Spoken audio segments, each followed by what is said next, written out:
What do we really know about our past? Are we suffering from a collective memory loss?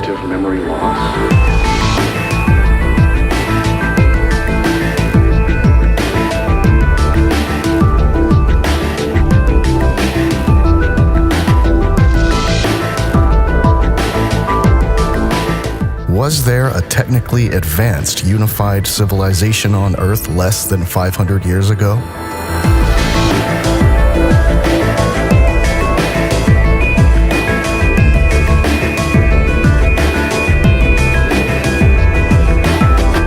What role did the world's fairs play in introducing forgotten technology?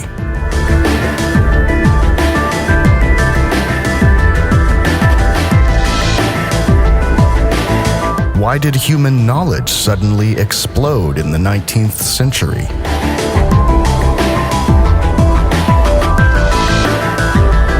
Did someone secretly destroy remnants of old world structures under the pretense of a temporary exposition? Nothing is as it seems. It's time for us to remember again and lift the veil of deception.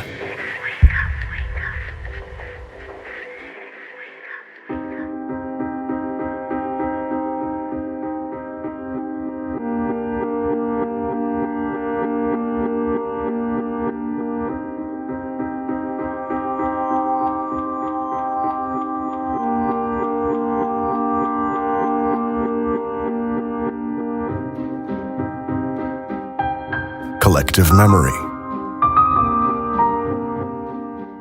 And now the mythless man, eternally hungry, stands among all pasts, digging and burrowing for roots, be it that he had to dig for them even in the remotest antiquities. To what does the tremendous historical need of the unsatisfied modern culture, the gathering around of countless other cultures, the consuming desire for recognition point, if not to the loss of the myth, to the loss of the mythical home, the mythical womb?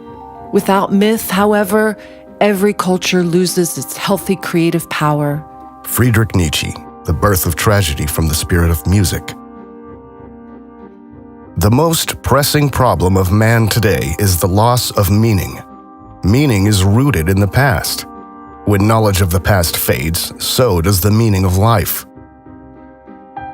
Today's man does not know where he comes from, who he is, and where he is going. He has become a pawn in the hands of powers that can direct him at will.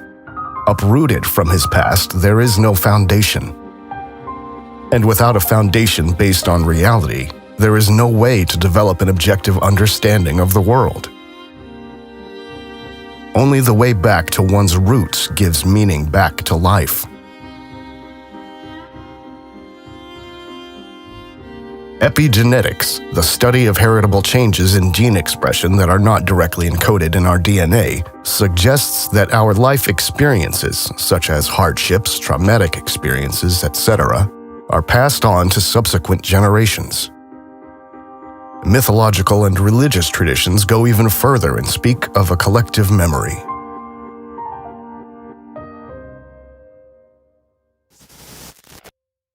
Already in the Vedas, the holy scriptures of Hinduism, a kind of universal memory is mentioned. The Sanskrit word akasha stands for heaven, space, or ether, and, according to the Eastern wisdom tradition, refers to the most subtle of the 5 elements from which everything else was created. Thus, according to Indian mythology, all thoughts that have ever been thought and all deeds that have ever been performed are stored in this information field, which is also expressed in the legendary palm leaf libraries of India and Sri Lanka. The conception of a world memory also exists in the Occidental culture. We can find similar references in the Bible, for example, when the book of Isaiah speaks of a memory book. Every activity is a form of energy, and energy cannot be dissipated. It is retained. We are in a closed system.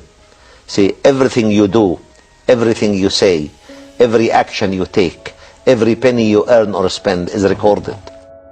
So we can assume that all experiences of our ancestors still exist, in an energy field invisible to us. Until around 100 years ago, the ether was still a standard concept in physics to explain the properties of invisible space.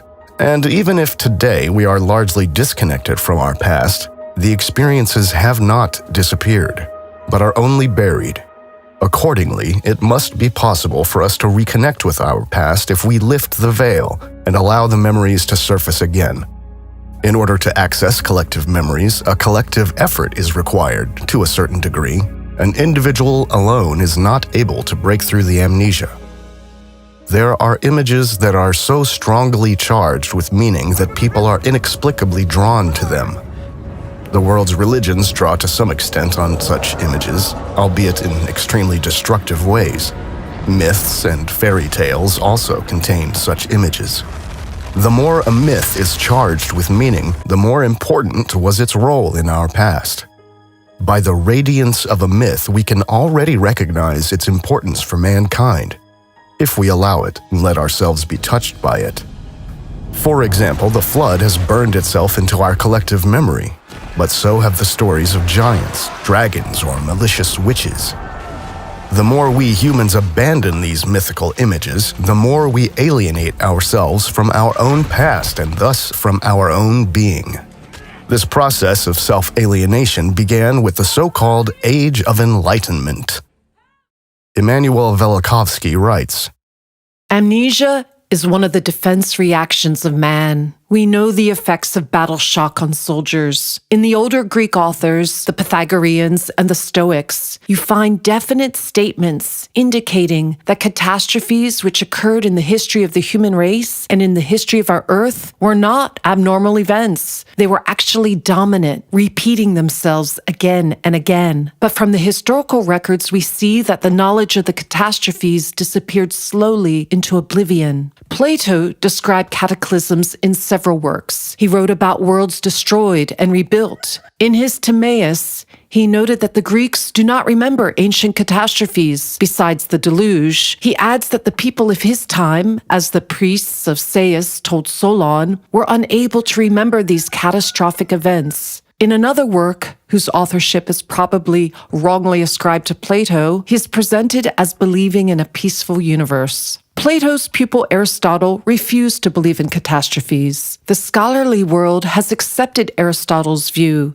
that the planets can never change their motions. He, more than anyone else, is responsible for the continuing belief that we live in a safe world, on a planet to which nothing like collisions can happen. Aristotle argued that those who believe in celestial catastrophes should be brought to trial and, if convicted, punished by death. Because of man's aversion to knowing his past, science has been greatly retarded, pretending unreality to be as truth. The Darwinian revolution was also a regression. Disturbing evidence was ignored. It was as if he worked with closed eyes. Darwin proposed that only the fittest survive. His notebooks from the only field trip he ever undertook contained descriptions of cataclysmic disruptions. He wrote that nothing less than the shaking of the entire frame of the earth could result in the mass annihilation of life forms that he observed. Darwin did not accept the implications of the evidence that he saw with his own eyes. The Darwinian revolution was the rebirth of Aristotle, whose ideas had lost ground,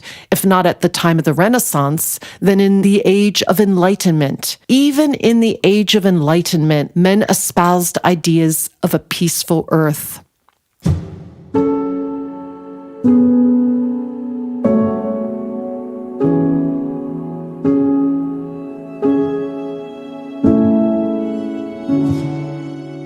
In recent centuries, great efforts have been made to make us humans forget where we come from and who we are.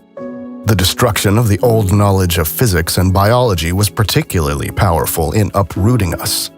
Einstein and Darwin represent the inversion of the old knowledge into a nihilistic worldview, with man as a meaningless, random something, adrift in an endless and cold universe. These anti-life models about reality were perfected only recently, in the 19th century, and could even fully prevail only in the 20th century. Too great was the resistance even in academic circles of the 20th century. The so-called Big Bang theory is a good example to understand how religious esoteric concepts entered science. The Belgian Jesuit and priest Georges Lemaitre created the Big Bang theory, not on the basis of scientific facts, but on the basis of a religious conviction, a notion of a primordial or cosmic seed from which everything evolved. At that time, the Jesuits were given the task of embedding the myths of the origin of the world in a scientific-sounding framework. A few decades later, in 1951, the Pontifical Academy of Sciences accepted the Big Bang theory. This long wait for the Pope's acceptance was not due to opposition from the Church, but from the general public. After all, the Big Bang theory originated in the hands of the Vatican itself. Ironically, the irrational Big Bang theory is still part of our modern worldview, and still not a single proof has been presented.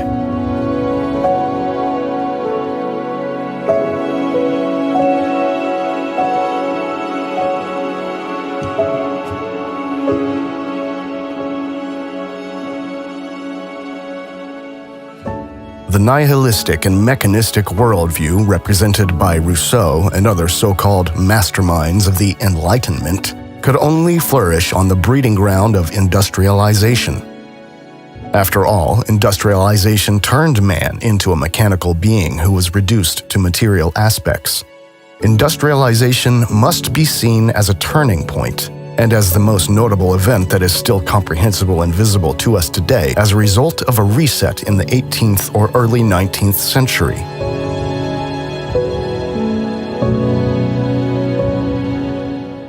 This reset followed an event that also brought about the so-called mud flood. All over the world, the buildings of the old world were partially submerged in the earth, and the former first floors were thus usually converted into cellars.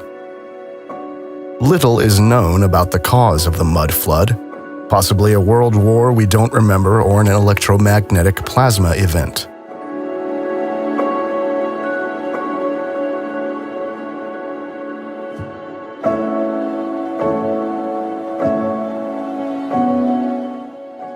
Velikovsky again on this. C.G. Jung became rather convinced that the unconscious mind, whether by telepathy or in some other way, is a common possession of the entire human race.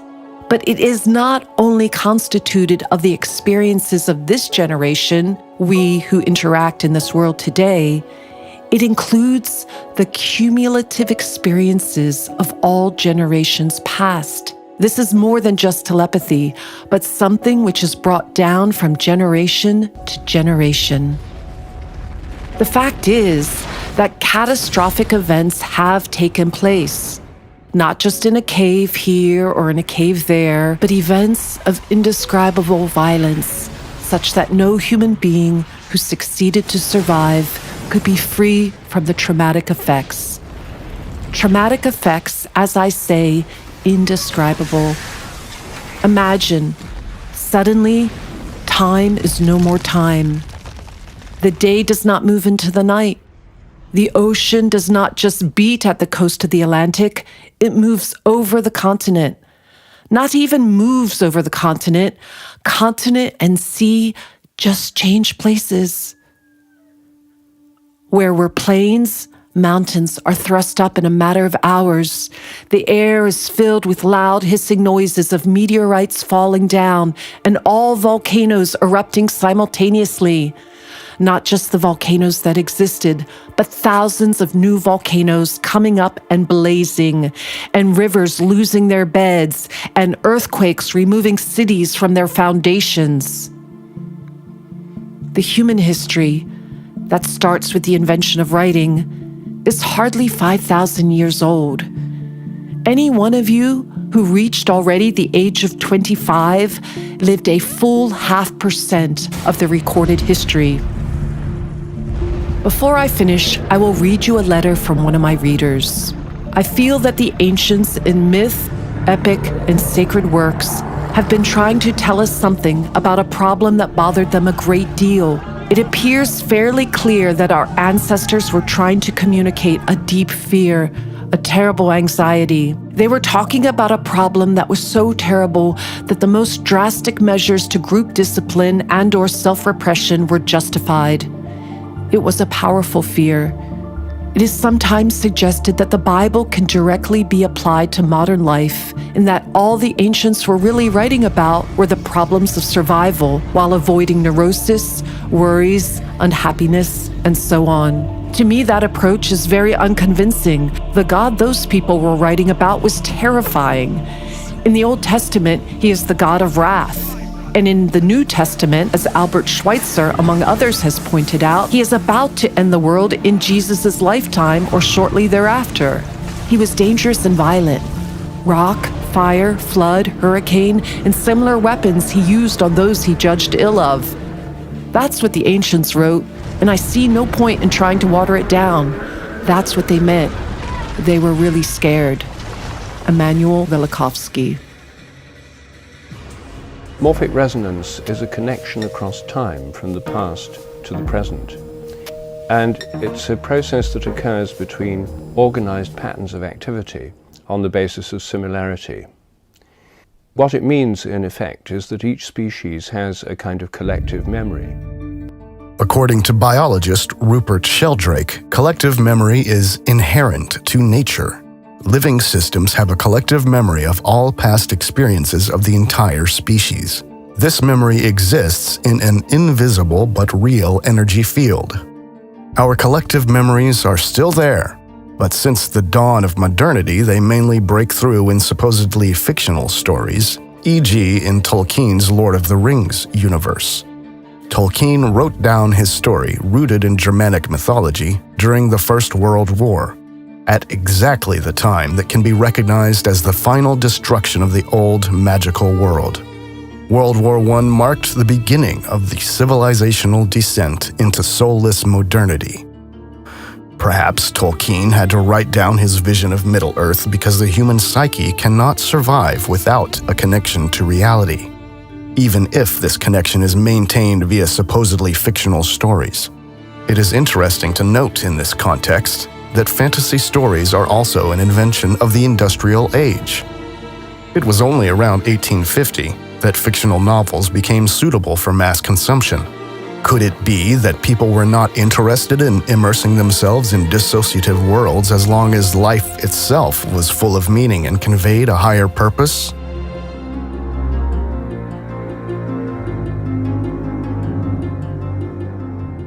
The more hostile and cold our society becomes, the stronger becomes the urge to escape into imaginary worlds. And as these imaginary worlds are fed by our collective memories, it is this repressed energy which breathes life into them.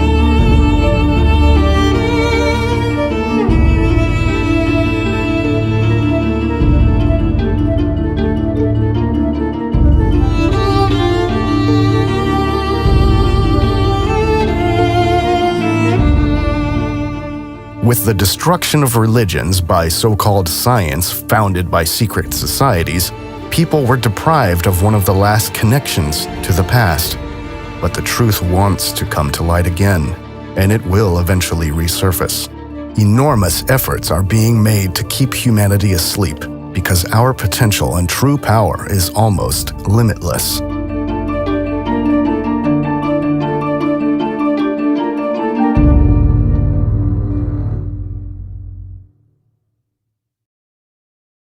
Industrialization. During the course of industrialization during the 19th century, far-reaching social changes occurred in the Western world. The extent of these changes has not yet been adequately understood. Aspects such as rural flight, mass impoverishment, orphanages, lack of hygiene in the cities, and related epidemics are known in historical research. But these are only the effects of the Industrial Revolution. A more elusive topic has been the question, what caused the massive technological upheavals of the 19th century? So far, the two most important questions have not been answered sufficiently. Why did the Industrial Revolution begin in England, and why precisely around 1800? If you break it down to its essence, the Industrial Revolution consisted of groundbreaking technological inventions that permanently changed social life, and enabled increasing automation of production. In particular, the development of the steam engine supposedly laid the foundation for the further development of electric and internal combustion engines, which form the foundation of today's society. The Industrial Revolution presents us with a conundrum. In terms of the official narrative, humanity bumbled along at a low state of development for thousands of years, only to suddenly undergo a massive leap in development within a few decades without any apparent external cause. To make matters even more absurd, since the end of the Industrial Age, mankind has again found itself in a period of technological stagnation. The supposed inventive spirit of Central Europe and Germany in particular, which historians say made industrialization possible, seems to have vanished. The role of the United Kingdom is central to understanding what was really behind the so-called Industrial Revolution. In historical research, it is commonly believed that the Industrial Revolution began as early as the mid-18th century, around 1760. In fact, however, little evidence can be found to support this claim. According to various historians, Cameron, Adams, McCloskey, there is no evidence of industrialization in contemporary literature as late as 1830. We must assume that the ruling forces backdated the course of the Industrial Revolution in order to somewhat diffuse its explosive character. In fact, the new technological knowledge was unleashed on humanity within a few decades by a small elite operating primarily from Rome, Vatican, Venice, London, and Washington. The true Industrial Revolution comes closest to what is commonly referred to in research as the Second Industrial Revolution, the phase of rapid industrialization beginning in 1860. What is being sold to us as inventions was, in all likelihood, a controlled release of technologies that were widely available and powered by free energy before the reset. Free in the sense that everyone had direct access to the energy source. Only this time, the difference was that the technology was tied to scarce and hard-to-get resources, allowing the ruling powers to gain a monopoly on the production of goods. Since the Industrial Revolution, the worldwide generation and production of wealth has been controlled by a small group. Along with the control of the fiat money system through central banks, the scarcity of energy has been the most important element in controlling the masses. This process is reflected, for example, in the conflict between Tesla and Edison, or Tesla and Einstein. Tesla defended the holistic model of the world, thinking in terms of energy, frequencies, and vibration, and did not want energy production to end up in the hands of a few. When the industrialists, first of all J.P. Morgan, who at that time were responsible for building the energy monopolies, realized that Tesla's work was not suitable for the oppression of humanity, he was marginalized into oblivion. If, in reality, the Industrial Revolution did not take place until well after 1830, we are talking about a period of 50 years, roughly 1850 to 1900, during which the old knowledge was reintroduced in modified form. Not coincidentally, the first major World's Fair was held in London in 1851.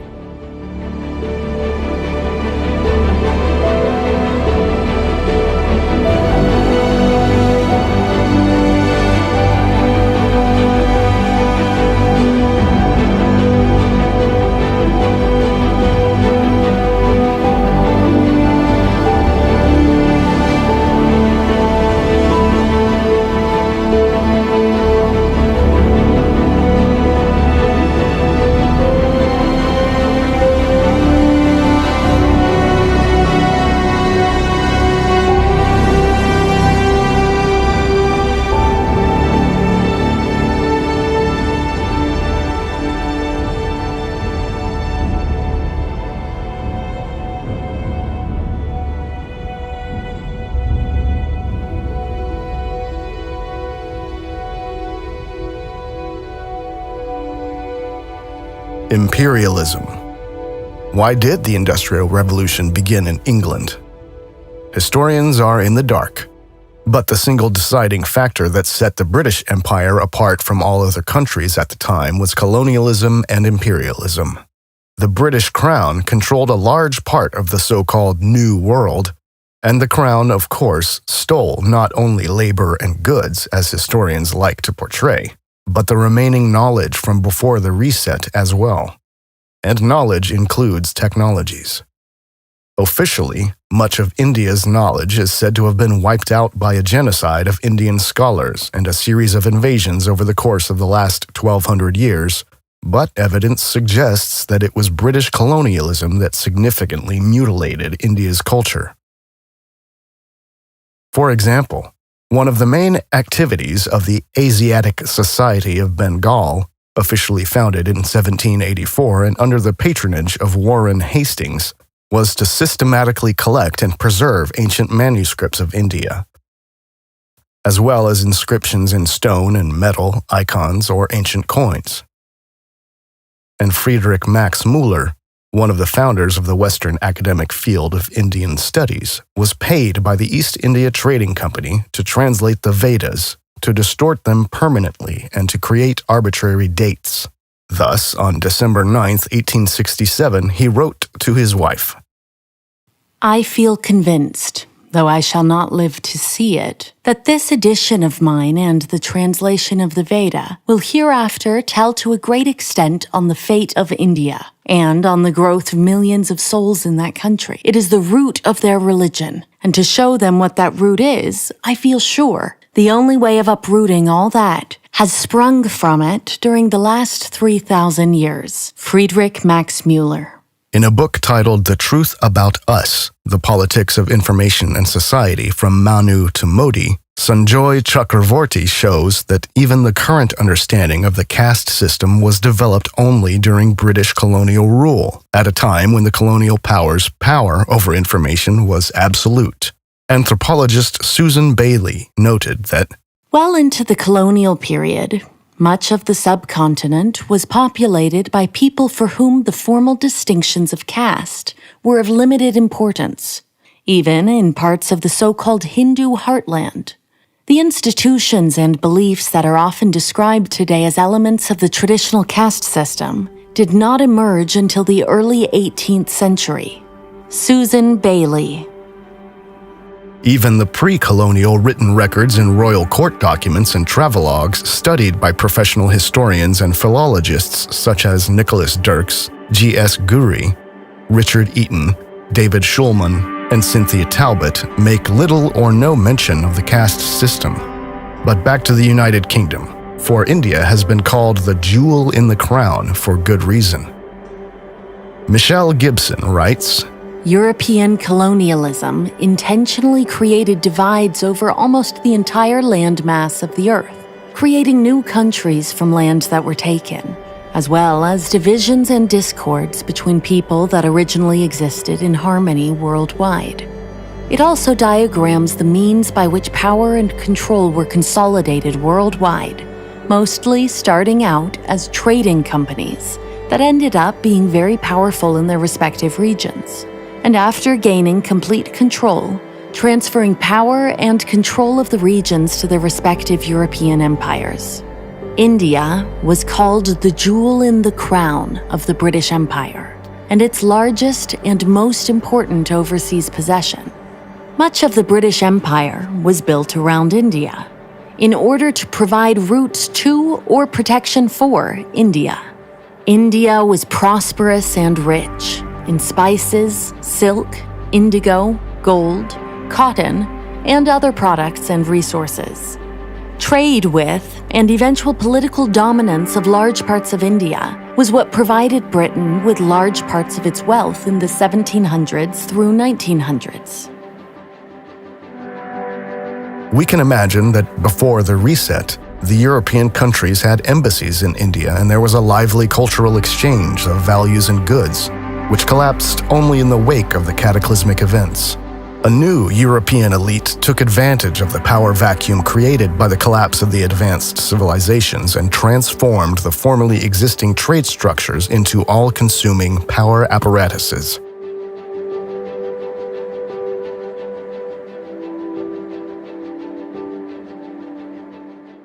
This would also explain existing inconsistencies.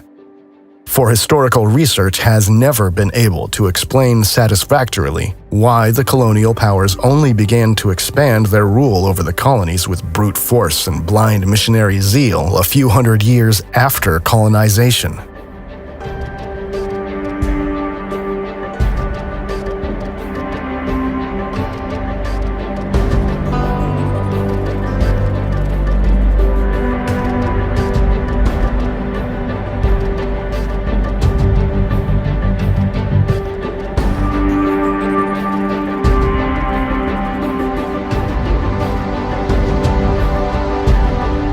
This so-called high imperialism began in 1850, with the suppression of the Indian Rebellion of 1857 considered a key event.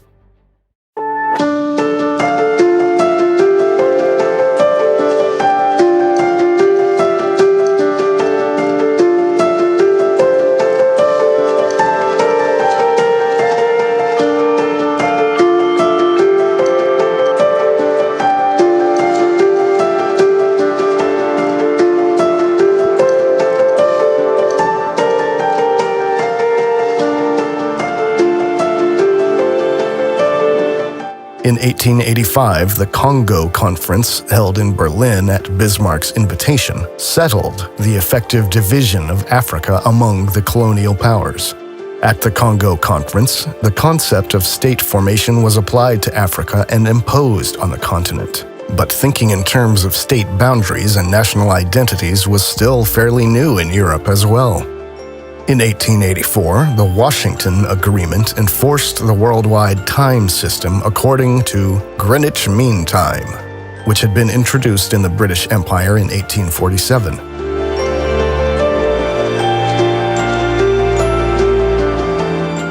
The role of the German Empire in relation to imperialism was primarily to denounce human rights violations, to establish legal foundations, and to keep in check the colonial superpowers that were committing inconceivable atrocities in the colonies. However, in the course of falsifying history after World War II, German imperialism is nowadays usually portrayed in a negative light. Based on this lie, the German colonies were divided among the other colonial powers after WW1. To outline the research of colonialism expert Bruce Gilley. German East Africa, a German protectorate, was a complete success. The Germans brought peace to Africa, the Pax Germanica. They successfully put down the Maji Rebellion from 1905 to 1907, and reforms after 1907 ushered in an era of progress. Workers' rights for natives, an end to forced labor, prohibition of slavery, and compulsory education were German achievements that eclipsed all other colonial powers. The Germans were extremely popular in East Africa. That's why World War I lasted so long in East Africa, because the native fighters were so devoted to the German Empire that they continued to fight until the bitter end in the fall of 1918. Since 1907, there were councils for the interests of the Africans, a decentralized administration, and administrative schools for a local elite.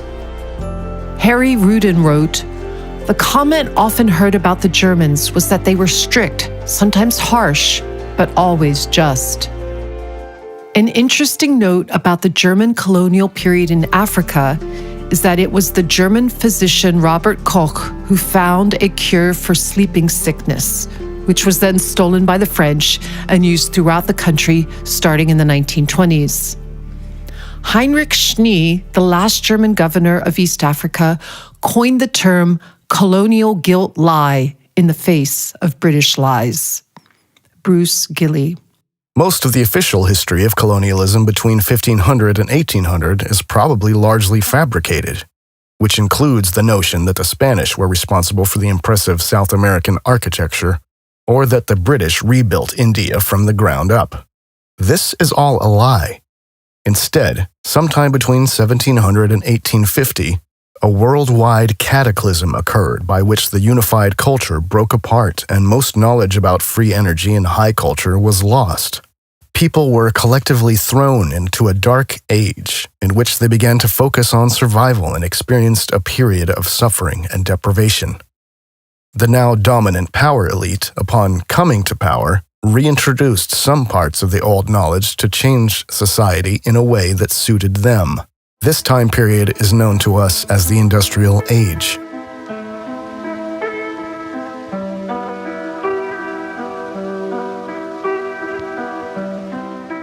This power elite has its roots in the Roman Empire. The countries of the Western Roman Empire gradually became huge economic and warlike nations. Italy, Venice, Portugal, Spain, France, Britain, the Netherlands. The first financial center was established in Venice, which was later moved to Switzerland.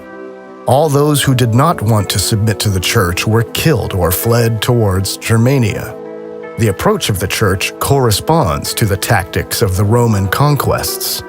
The church then divided the territory and set up its own administrators in these areas. The subsequent emergence of the high nobility, all of them loyal to the church, can be attributed to this.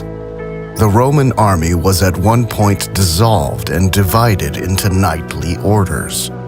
Germany, as a stronghold of Protestantism, was able to resist these ecclesiastical forces a little longer, but was also taken over at some point, as was the Muscovite Tartary, the former empire of the Scythians, which was taken over by Russia. Since then, the European powers have all been controlled from behind the scenes by the cabal, and they managed to make it look like Britain, Germany, France, Portugal, Spain, and Russia were competing with each other. But they were actually working together. The Hohenzollern and Orange-Nassau noble families simultaneously controlled Britain, the Netherlands, the German Empire, as well as the Russian Tsarist Empire.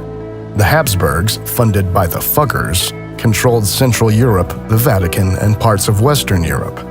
So the Russian Tsarist Empire was already in the hands of the cabal, moving from Prussia to Russia, and Russian history was written in the 18th century by Western European academics, who also occupied the most important positions in the newly founded Russian Academy of Sciences. The Russian Empire was then deployed to destroy the Great Tartar Empire. The heart of the darkness lay in Western Europe. It was a race against time, for most of the world was just recovering from the reset, and all the Europeans had to do was get a few of their people on ships, get them quickly to the ruined kingdoms, kill or expel or manipulate the rulers, and proclaim a new political system.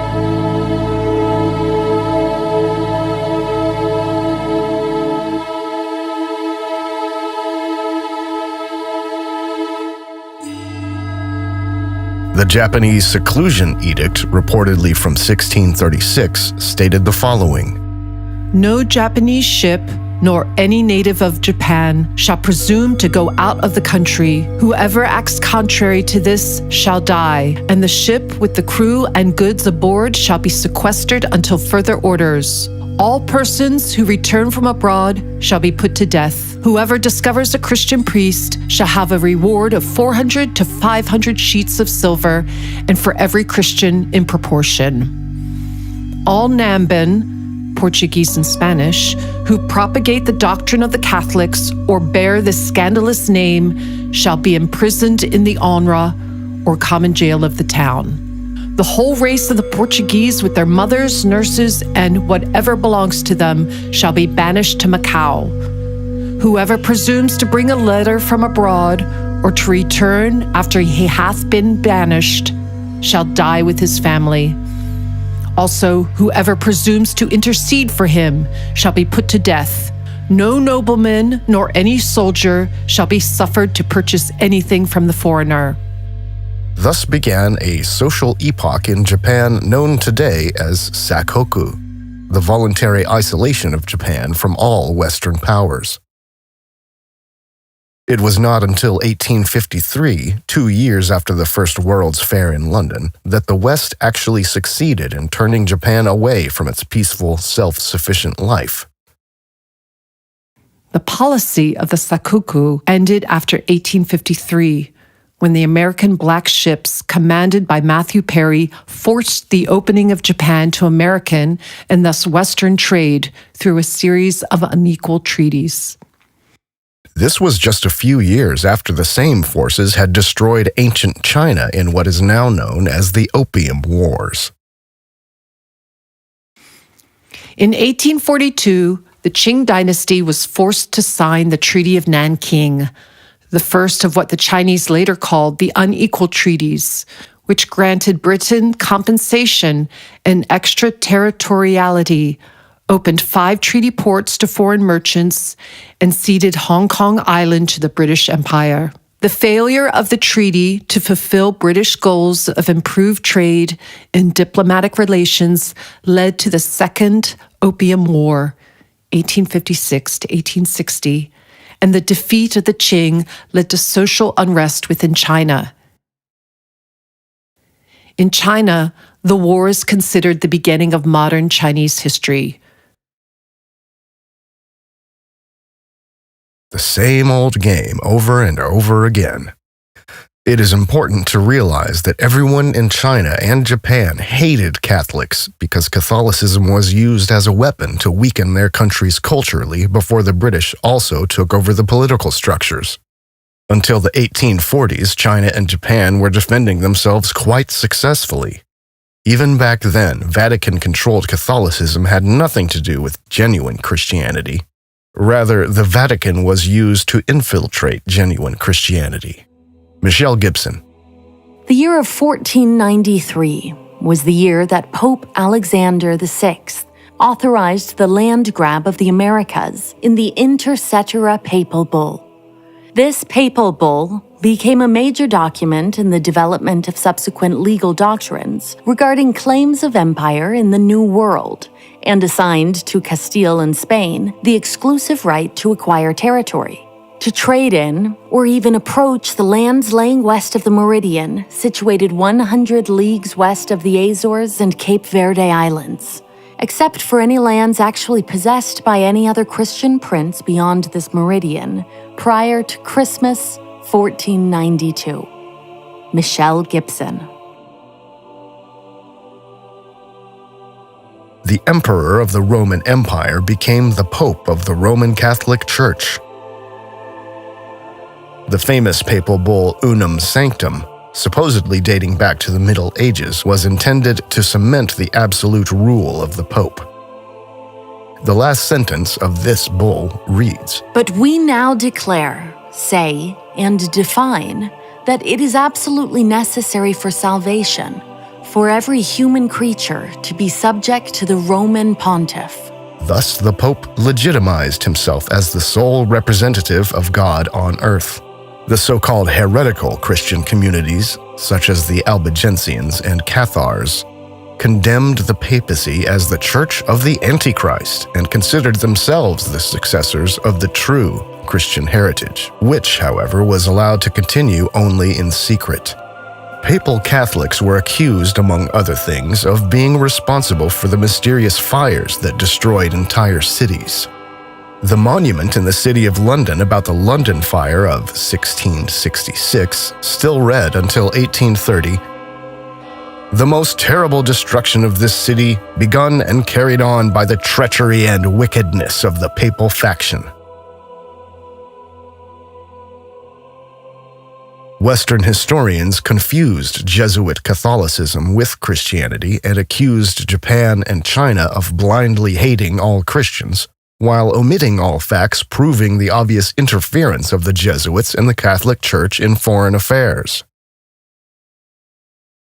Thus, regarding the reshaping of the Chinese chronology, we read the following from Uwe Topper in The Great Forgery Event. Perhaps the most lasting effect of Jesuit work, however, lay in the reshaping of Chinese chronology and its alignment with Western data. The creation of a chronological system was quite new for the Chinese. It was done according to the Latin model, and on the whole, in the spirit of the Catholic Church. The whole process took a century and a half and was finally terminated by the Chinese from 1735 by force. As a result of the immense work, the first complete work of Chinese history appeared in 1778, something that had never been done before in China. There were not only the dynasties, the order of emperors, and their dates of reign, but also the transfer of these dates to the European timescale. Although the errors in it are always criticized, the work has not become obsolete to this day, but has remained in principle the guide for our sinologists, even if they should no longer be aware of it. Uwe Topper.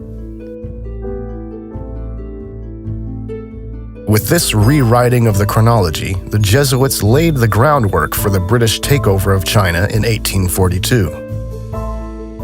Not only Christianity, but also Islam and Judaism were sooner or later used to control the masses.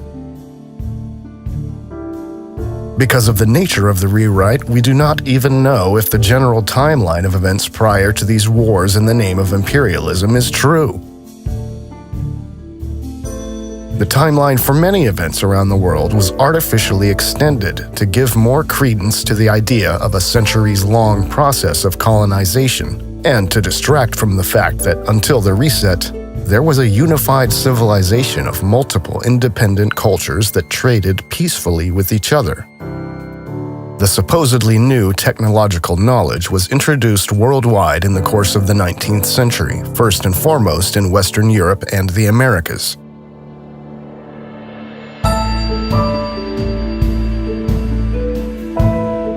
An important role in the reintroduction of the old technologies, in the new guise of energy scarcity, was played by the world's fairs.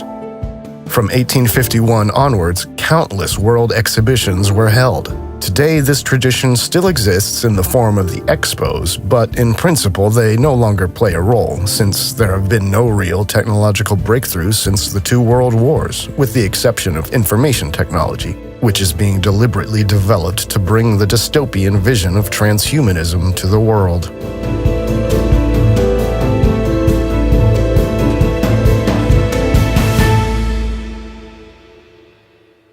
It can be said that with World War I, not only classical architecture, but also innovation disappeared from the world. Before industrialization, there was only one form of sophisticated architecture in the world, known today as historicism or revival architecture, because according to the official narrative, virtually all of these buildings were created only in the 19th century, supposedly as a recourse to ancient Greco-Roman architectural trends. Neo-Gothic, Neo-Renaissance, Neo-Baroque, etc. The basic principles of these buildings were always the same and their quality unrivaled. Is this uniform architecture an indication of a unified civilization that only recently broke up into individual kingdoms or nation-states? Even in Japan, there were these Greco-Roman classical buildings before 1900, although Japan was still completely isolated from the outside world until around 1850. And even after that, after the British had forcibly conquered Japan, it only slowly and hesitantly opened up to the West. The German chronology critic Christoph Pfister writes in his book The Matrix of Ancient History about the chronological dating of European building culture. It turned out that today's Occidental building culture, the emergence of today's medieval cities, date back about 300 years before today. Before that, according to today's linguistic usage at the beginning of the 18th century, there was still a culture in Europe that can be called Roman, or rather, late Roman. In a political sense, too, there seems to have been a late Roman Empire. In this, however, the political center of power shifted from Gaul to Germania. The collapse of the late Roman Empire was a fact. However, it cannot be said what the causes were. Natural disasters, epidemics, political, economic, and cultural factors are mentioned as triggers. The breakup of the old Roman power created the basis for a new, modern culture. This was, in a sense, rebuilt on the basis of a tabula rasa. There was a turning point of culture with apparently only few connecting points to the former civilization. The cultural dynamic of Europe was expansive towards the outside. Towards the west, the discovery and colonization of the two Americas and then of Africa and Asia took place. The successful colonization of the New World and East Asia saved Europe and gave it a privileged position as a world colonial power from about the middle of the 18th century. The New Europe, which emerged in the first decades of the 18th century, first invented the written language that has been preserved today, and thus the written culture. Art and architecture, too, were largely created only after the great political and cultural break. Christoph Fitzer. In other words, the colonization of the world did not take place until 1700 at the earliest, but was backdated by the falsifiers of history on behalf of the imperial powers. Imperialism developed as a reaction to an event, possibly a war or a natural disaster, which wiped out the old, so-called ancient world and left a power vacuum. Western Europe managed to emerge from this vacuum as a winner. Imperialism was kind of a worldwide raid by the Western European powers to grab the countries of the world that had been devastated by the catastrophe. The conflicts between the individual colonial powers, Spain, Portugal, England, Germany, etc., that have been handed down historically are part of the game of hide-and-seek played by the European power elite organized in secret societies and shadow organizations. But these conflicts took place only on a superficial political level because, as is the case today, public decision-makers were rarely privy to the real plans.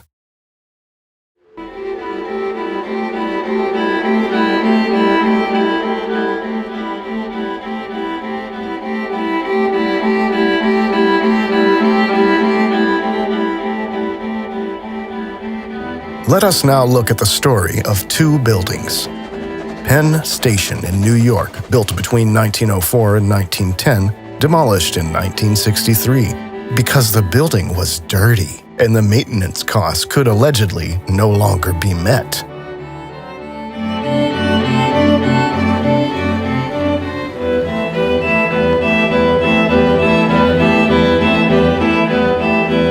Built in the Greco-Roman style.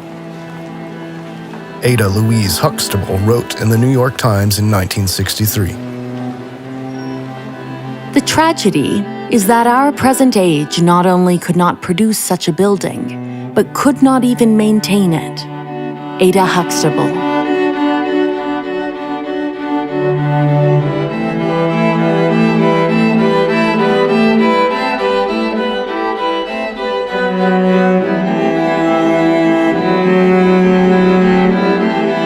Erie County Savings Building, built in 1893 in the neo-Romanesque style.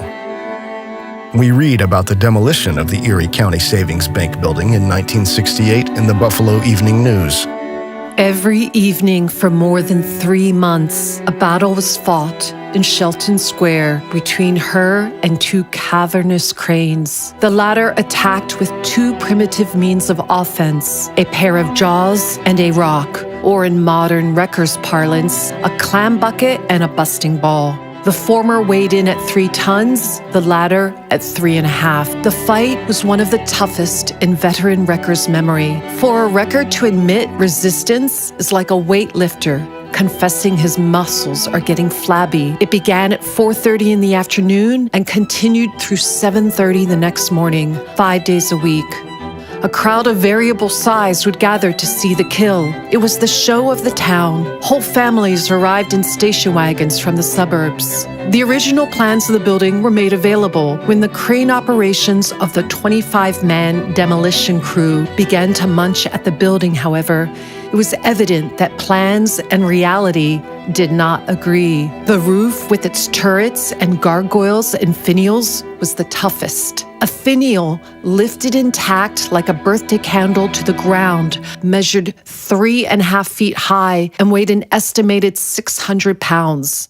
not to mention the cones on the towers, which look like cake frosting aloft, but on the ground measured 20 feet high and 15 feet across, cast iron and steel. As the wrecking progressed, scores of 200-pound red granite carved images, 5 feet thick, set in the walls around the crest of the building, came tumbling down, their carnival faces of joy and sorrow biting the dust. The very stones of the building were resistant. The walls, which tapered from 9 feet at the base up to 3 feet, were composed of foot-thick red granite stones weighing up to 3 tons each. Interlocked, they had to be lifted out like lumps of sugar, piece by piece. They did not sound like sugar when they dropped.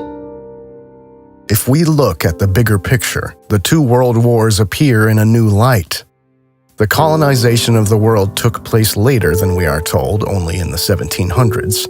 By the early 1900s, most of the world was under the control of the European elite-controlled colonial powers, primarily England, France, the Netherlands, Spain, Belgium, Portugal, Russia, Italy. These nations were all already infiltrated by secret societies. Then, with the 2 world wars, European culture itself was largely destroyed, and as a result, people were deprived of the ability to remember. The wars created a collective trauma that made it difficult to connect with the pre-war period.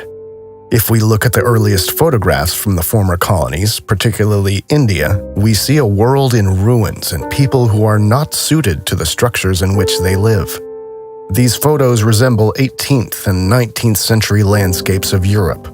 If we ignore the official timeline for a moment, we can entertain the thought that our world was laid in ruins not too long ago, and that this event allowed parasitic forces to establish a new world order. This new world order is still in the making, and has as its goal the complete uprooting of man from his being and his history.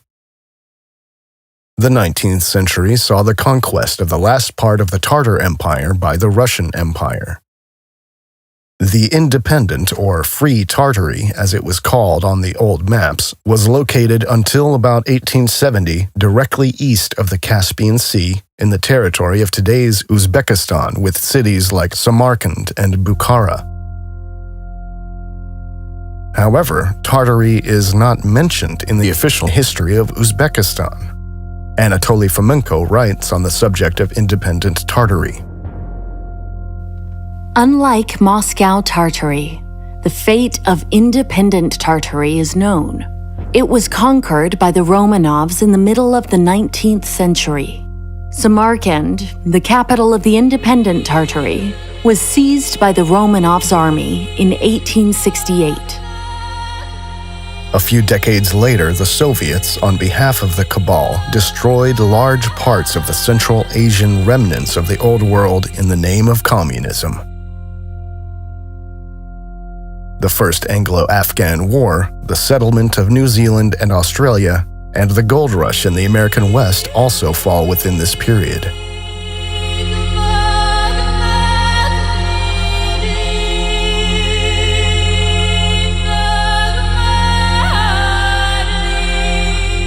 Consequences of industrialization. In 1839, John D. Rockefeller Sr. was born in the United States. He later founded the Standard Oil Company in 1870. The World's Fairs coincided with the power struggle for authority in physics and the monopolization of energy production, with the sinking of the Titanic and the founding of the Federal Reserve Bank. At that time, the Cabal got rid of those industrialists who opposed the plan of establishing a new world order. The 3 most prominent opponents of the establishment of the Federal Reserve Bank, Benjamin Guggenheim, Isidor Straus, and John Jacob Astor, all died with the sinking of the Titanic. The Titanic belonged to J.P. Morgan, one of the string pullers behind the creation of the Fed, who spontaneously decided against being present at the maiden voyage. In 1910, the first plans for the foundation of the Fed took place on Jekyll Island. In April 1912, the Titanic sank. In reality, her sister ship, the Olympic, sank. And a year later, in 1913, the Fed was founded with the passing of the Federal Reserve Act. thus laying the foundation for the arbitrary control of the world economy by the secret elite, which had already infiltrated most nations at that time. Woodrow Wilson signed the act, allowing the Fed to issue Federal Reserve notes, US dollars. A few months later, the First World War began the civilizational decline in Central Europe. Nations were set against each other. In 1866, Otto von Bismarck led Prussia into the German War of Brothers against Austria. After the end of this fratricidal war, he did not include Austria in the newly formed North German Confederation and annexed Alsace-Lorraine. He thus created, possibly without being aware of it, the structural conditions for the First and Second World Wars. However, the assassination attempt on Bismarck and his dismissal by Wilhelm II indicate that he was a thorn in the side of the secret societies. His anti-Catholic policy of the Kulturkampf may also have contributed to this. The war against the Germans started with Rome's propaganda against the supposedly primitive Germania and continued with the Reformation Wars. Bismarck tried to reduce the influence of the Vatican and secret societies. The final nail in the coffin of Germany were the two world wars, followed by controlled migration and population replacement. In the course of the 30 Years' War, Germany's spiritual backbone was broken. As Heinrich Heine said, "Bondage is in the German himself, in his soul. Worse than material slavery is spiritualized slavery. Germans must be liberated from within. Nothing helps from without."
Albert Einstein published his two theories of relativity in 1905 and 1916. With the general theory of relativity, the ether was finally abolished in physics. General relativity was needed primarily to explain the properties of space without recourse to an objectively existing ether field. Even Einstein was so uncomfortable with this action in retrospect, presumably he realized at some point what his financiers had intended, that he later still tried to clarify that his theories would not work at all without the ether. But by then the damage was done, and he had fulfilled his role of eliminating the old knowledge of the holistic physics of the ether from science.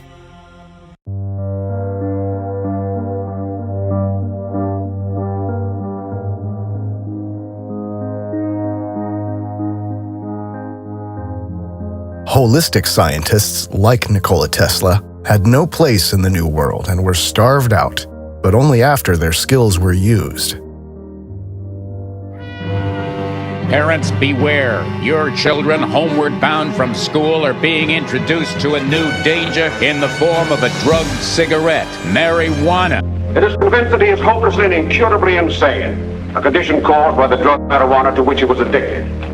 The monopolization of production also included the demonization of hemp. Andrew Mellon, Randolph Hearst, and the DuPont family were instrumental in pushing through the Marijuana Tax Act of 1937, which raised taxes on hemp in the U.S. to bleed the hemp industry dry and support the oil industry. Banker Andrew Mellon appointed Harry Anslinger as chairman of the newly formed Federal Bureau of Narcotics. Basically, the goal was to create the conditions to make humanity dependent on the system in the long run, and to eradicate any possibility of self-determination and freedom. The 19th century was also the time of the establishment of mass indoctrination institutions, called schools, where state-imposed propaganda was taught to educate young people to become willing recipients of orders. The expansion of compulsory education and the Gleichschaltung of teachers then picked up speed again in the 20th century with the rise of fascism and communism. If the Vatican had not already achieved sufficient success through the consistent persecution of witches and the Inquisition, as well as the burning of books and the destruction of culture, then its mission was crowned with success with the widespread introduction of religious propaganda, which no child could escape. Thus, Karl-Heinz Deschner wrote in his book, God and the Fascists, the Vatican Alliance with Mussolini, Franco, Hitler, and Pavlovich, that under Mussolini, the books of the Italian elementary schools consisted of 1/3 catechism pieces and prayers, and 2/3 of glorifications of fascism and war. The whole thing was crowned only by renewed bans on anti-clerical criticism and media coverage. Thus, one of the basic principles of the old world, each community, family, lives autonomously and is responsible for its own children, was invalidated. The consequent tearing apart of these communities and the early centralized indoctrination were of central importance. Then, with the Flexner Report of 1910, the robber barons Rockefeller and Carnegie destroyed holistic medicine in the U.S. and laid the groundwork for building the anti-life medical cartel under which we live today. Electrotherapy, phytotherapy, and osteopathy, for example, were banned from the official canon, and the curriculum was standardized so that pharma-controlled conventional medicine could establish itself as the only recognized form of medicine. Most independent schools were forced to close as a result of the Flexner Report. The Flexner Report was inspired by the destruction of alternative healing methods in Germany, where the policies of the Flexner Report had already been implemented in 1880. Throughout his life, Flexner was an ardent advocate of the German pedagogical style of medical education. He firmly believed that medicine was a scientific discipline that could best be realized in America using the German model as a prototype. It was a system in which medical scientists were trained in university hospitals. Science as the animating force in the physician's life was the overarching theme, the zeitgeist, in Flexner's conception of the ideal physician. Thomas P. Duffy, The Flexner Report 100 years later. Every area of modern science is now dominated by an ideological doctrinaire establishment, in which positions are awarded to each other, and it is ensured that real insights are suppressed.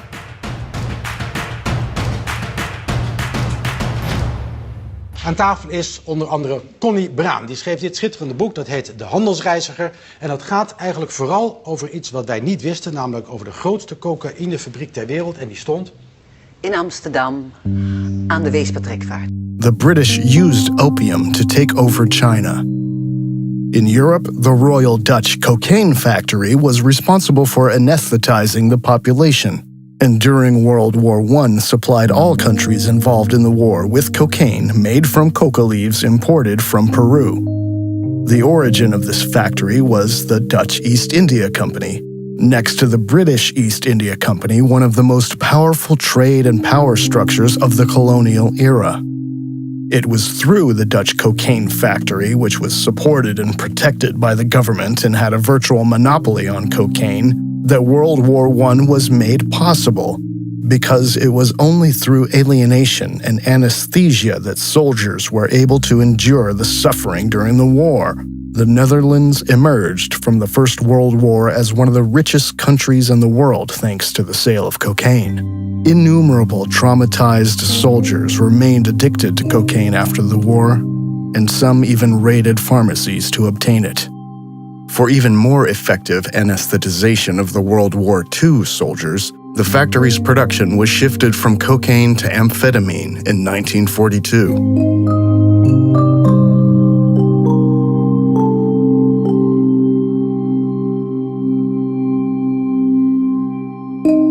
Michelle Gibson assumes that all the railroad tracks were just dug up and that all of the infrastructure, locomotives, cars, stations, was already in place as well. She speculates that it was an electrified rail system, and after the free worldwide energy grid was shut down, the free energy sources for mass transportation were replaced by oil and coal. The newly created dependence on fossil fuels was one of the foundations of the fabulous wealth of the industrialist robber baron families. About the tramway network in Manaus, Brazil, she writes, "The historical narrative we are given says that rubber made Manaus the wealthiest city in South America in the late 1800s, and wealthy European families are said to have settled in Manaus, bringing their European art, architecture, and culture with them. It was a city at that time with electric trams and streetlights." Electric trams and streetlights? In the middle of the Amazon rainforest?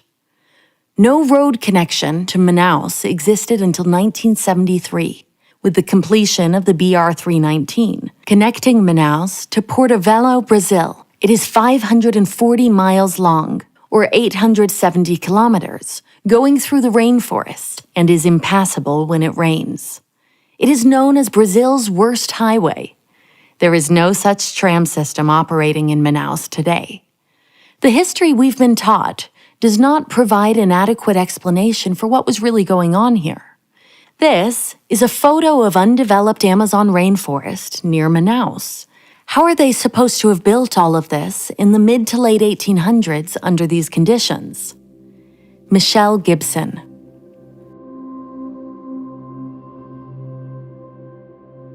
Isn't it a bit strange that directly after the sinking of the Titanic and the crash of the Hindenburg, the way of transportation was standardized worldwide so that almost exclusively petroleum is used? And this has not changed in the last 100 years. Why was the public never shown a single photo showing the beginning of the Hindenburg's fire, although 22 professional photographers were present at the event? Why was the static spark theory chosen as the cause of the Hindenburg's sinking, even though there was no evidence to support this theory? Why did all nations stop building airships after the Hindenburg burned?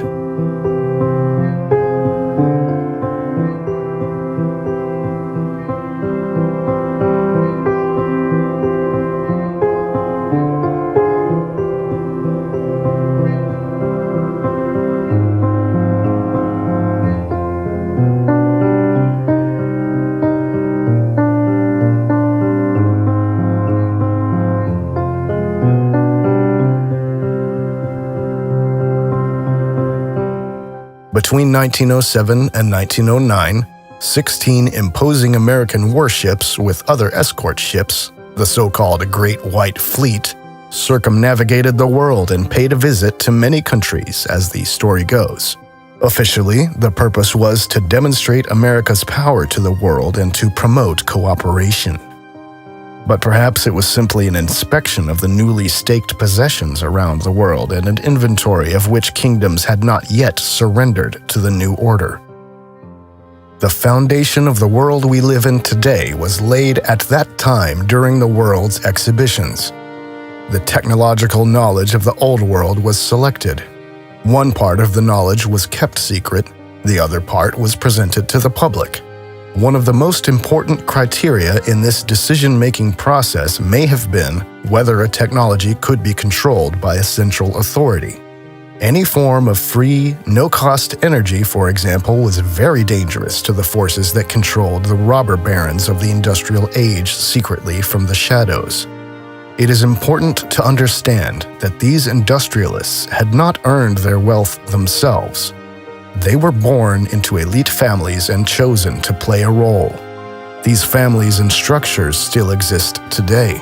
Be it Elon Musk, Bill Gates, or Steve Jobs, none of them rose to power and money through their own efforts.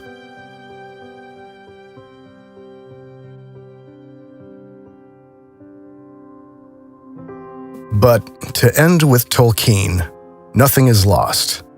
In our world, Middle Earth, The descent into darkness dominated by evil is part of the process of humanity's evolution. The old that is strong does not wither. Deep roots are not reached by the frost. From the ashes a fire shall be woken. A light from the shadows shall spring. Renewed shall be blade that was broken. The crownless again shall be king.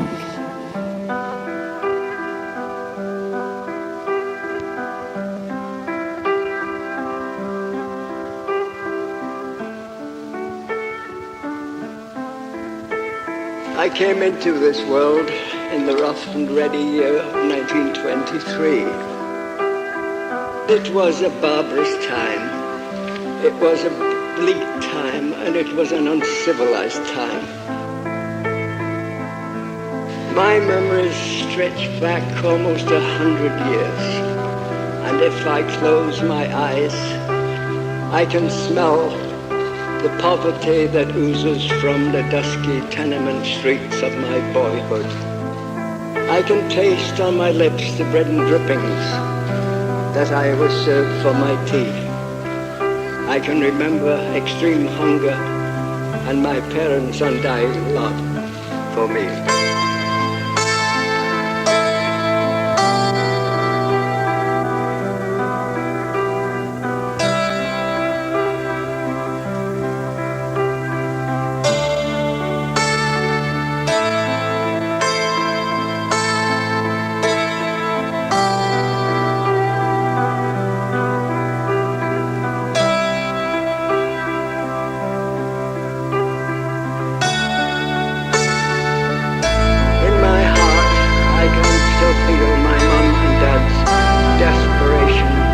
They tried to keep our family safe and healthy in the slum we called home. Poor Mom and Dad, no matter how hard they tried to protect me and my sisters, the cards were stacked against them.